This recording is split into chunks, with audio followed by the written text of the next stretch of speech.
After Donkey Kong Country 2, you could say that Diddy Kong was a pretty popular guy, being best friends to both the Big Banana himself, Donkey Kong, and a video game hero in his own right. And, being a certified hero, it's only natural that he get his own game with his own identity. And so, on November 21st, 1997, Rare released Diddy Kong Racing. On its surface, the game looks like a Mario Kart clone, but when you dig deeper, you find additions like hovercrafts, airplanes, and a traversable hub world to give the game its own strong identity. As this game was separating more and more from the identity of Donkey Kong, Rare decided to expand the cast as well. In the original version of the game, the only Donkey Kong character to appear was Diddy himself, and every other character was entirely new to the world. Though some of his new companions would go on to make names of their own, namely Banjo the Bear and Conker the Squirrel, who would each have their own 3D platformers released on the Nintendo 64, with Banjo-Kazooie in 1998 and Conker's Bad Fur Day in 2001. Wait, does this mean I get to cover Banjo for the Mario series? Unfortunately, that doesn't seem to be the case. I won't go over the whole story of Rare's acquisition by Microsoft, as I'm sure you've heard it before, but only a couple of years later, the former power couple of the gaming industry was barely on speaking terms. In 2007, a decade after the release of the original game, the two companies would once again collaborate to remake this title as Diddy Kong Racing DS. This version of the game, unfortunately, removed Banjo and Conker, replacing them instead with Dixie Kong and Tiny Kong. And since we generally assume remakes to be the canon version of events, this also removes Banjo and Conker from the Mario universe entirely, likely because their rights now belong to Xbox. Tub Tub the Turtle, who appeared as an NPC in the Banjo games, did manage to remain on the roster, but I imagine that's only because he didn't have his own brand to think about. So, while I do someday plan on covering the Rare universe, today isn't the day where that starts. Jumping back in with the racers that we do have, let's talk about the other Kongs. If you've been watching the rest of the Mario Deepest Lore series, then you should know Dixie Kong by now. And if you haven't been watching those, then you totally should. Not only did she join her boyfriend Diddy in his conquest of the Crocodile Isle, she also went on her own adventure in the Northern Hemisphere, becoming a more than worthy hero in her own right. Alongside her, we have her little sister Tiny Kong. Originally, she was introduced in 1999's Donkey Kong 64, but given that we're covering the remake in place of the original title that preceded her, we have to introduce Tiny here. Despite that, I think I'll let her first appearance speak for itself.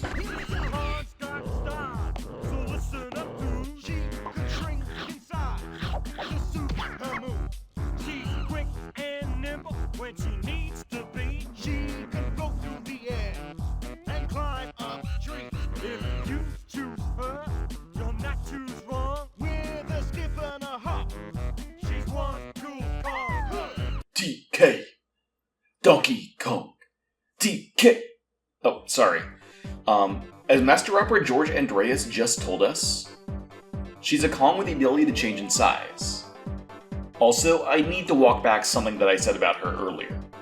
While she was introduced in Donkey Kong 64 as Dixie's little sister, this familial relationship was never mentioned in Japan. Just like with her supposed cousin Kiddy Kong, Japan seems determined to tear every bit of Dixie's family away from her. But that lack of sibling dynamic may be how Nintendo got away with aging up Tiny into this upright Candy Kong looking lady, while Dixie remained relatively unchanged from her original appearance. Though it's also possible this growth was a result of Tiny's size-changing abilities. We'll stop the conversation here, though we will bring her up again when we get to Donkey Kong 64. The game opens with Diddy getting a letter from an old friend, Timber the Tiger, with a request for aid. Timber's home, Timber Island, has been conquered by the nefarious spacefaring sorcerer Wiz Pig, ruler of future Funland, a far-off planet home to advanced technology. Wiz Pig travels through the cosmos, subjugating planets that he gleefully decimates until he gets tired and just kinda wanders off. Wiz Pig has never once been defeated, has never been pushed off of a world. And Timber Island, more than likely, is only his first step towards dominating this entire planet. Let's talk a little now about the culture of Timber Island. This is a place where racing is held in high regard, with the island's racetracks being prized by its inhabitants. The island is protected by Timber the Tiger's parents. However, they are currently on a trip to Donkey Kong Country, leaving Timber to protect the island alongside his other friends, who we'll introduce now. First, we have the aforementioned Tub Tub the Turtle, a hesitant, yet loyal ally to Timber. Pipsy the Mouse is another resident of the island, a gentle girl who turns into an absolute monster behind the wheel. The third is Bumper the Badger, an absolute thrill-seeker who dubious sources claim wound up in prison after the events of this game. Timber Island is also home to two more powerful animals. The first of these is Taj, an elephantine genie who lives in the mountains of the island. Though he can't stop Wiz Pig himself, he can use his abilities to aid Diddy Kong's quest. The other is Drumstick the Rooster, the island's champion racer, who Wiz Pig turned into a frog in order to assure his racing supremacy. Wiz Pig also managed to mind control a few of the island's stronger residents to serve as his muscle. Tricky the Triceratops, Bluey the Walrus, Bubbler the Octopus, and Smokey the Dragon. It's likely that his mind control is done using the Wiz Pig amulets, which are collected from the four bosses after their defeats. Learning all of this, Diddy, Dixie, and Tiny agree to go help out the residents of Timber Island. However, they're followed by one more figure, Crunch, a Kremling spy sent to keep an eye on Diddy. But don't worry about Crunch too much. He is literally the absolute worst racer in the entire game. Like, no question. Together, the group of animals challenge Wiz Pig and his minions to vehicle races around the island, attempting to collect the pieces of the amulet that will allow them to challenge the sorcerous swine.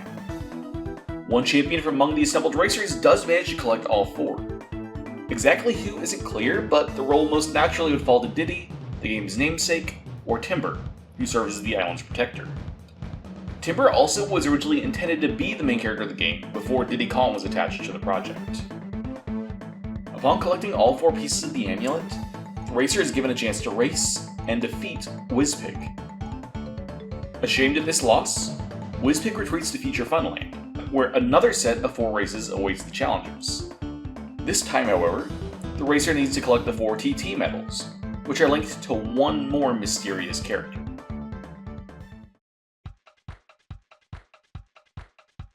TT is an anthropomorphic clock who is described in the manual as the supervisor of the island's prized racetracks.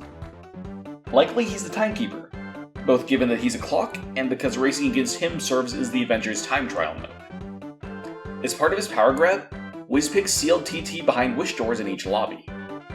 These wish doors seem to lead to another world, where tracks can be created by the drivers. Given that you use the wish keys to unlock the wish doors and partake in wish races, I think it's pretty safe to say that this otherworldly realm somehow runs on wishes. And, as such, may be related to the power of the Star Road that we saw in Super Mario RPG, even though there is absolutely no way that was the actual developer intention. But it's cool to think about.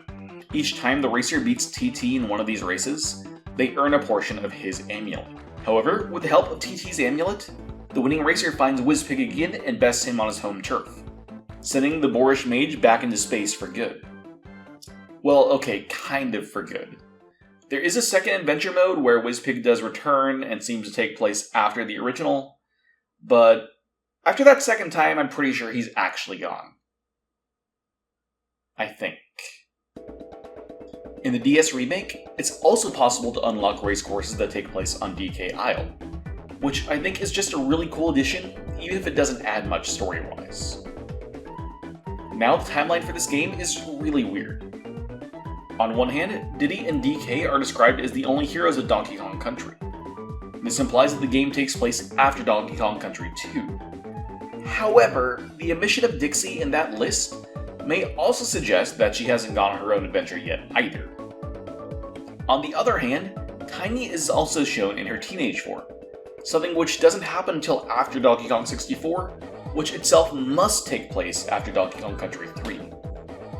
Out of the two placements, I think I'm going to trust the Tiny one more, since the Donkey Kong Country 3 reasoning is mostly just because of omission, and the Tiny Kong design change is something that has carried over through a number of games. So we're going to put this game at the end of our current timeline. And with that, it's time for me to get out of here. Thanks for watching, and I'll see you guys next time.